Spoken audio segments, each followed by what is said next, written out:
Hey there, welcome to LSAT Demon Daily. I'm Nathan Fox, one of the co-founders of LSAT Demon. With me is Eric Johansson, one of our teachers at LSAT Demon. We have an email here from Anonymous.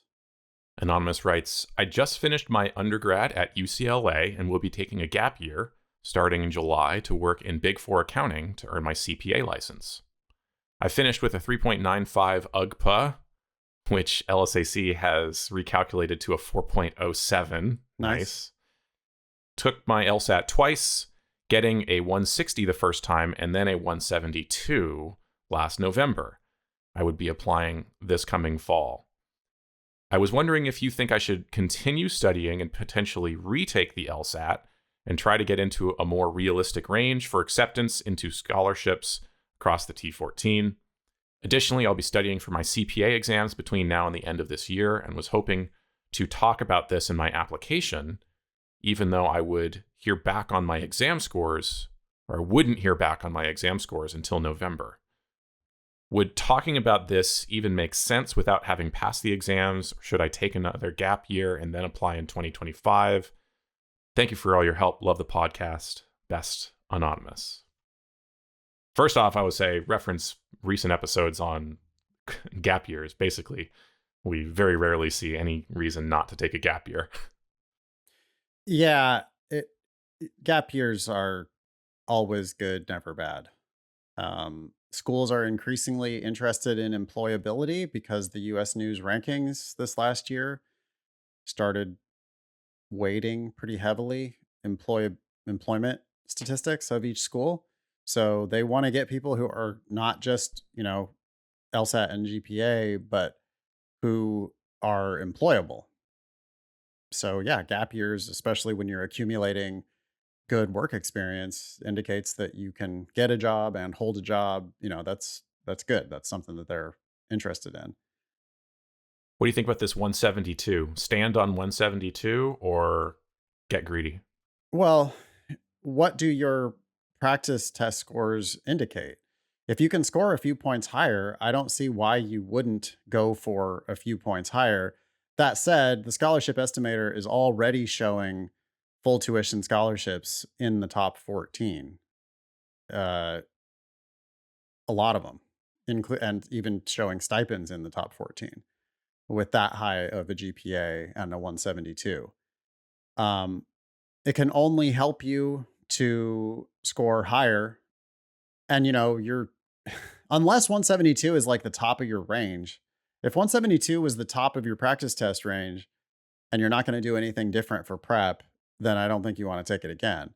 But if you had like a bunch of 175s and 176s and 179s in your practice test scores, then you're a real good bet to do that again on the official test. And yeah, I mean, I'd be more comfortable. I'm always going to be more comfortable, especially when we're talking about T14.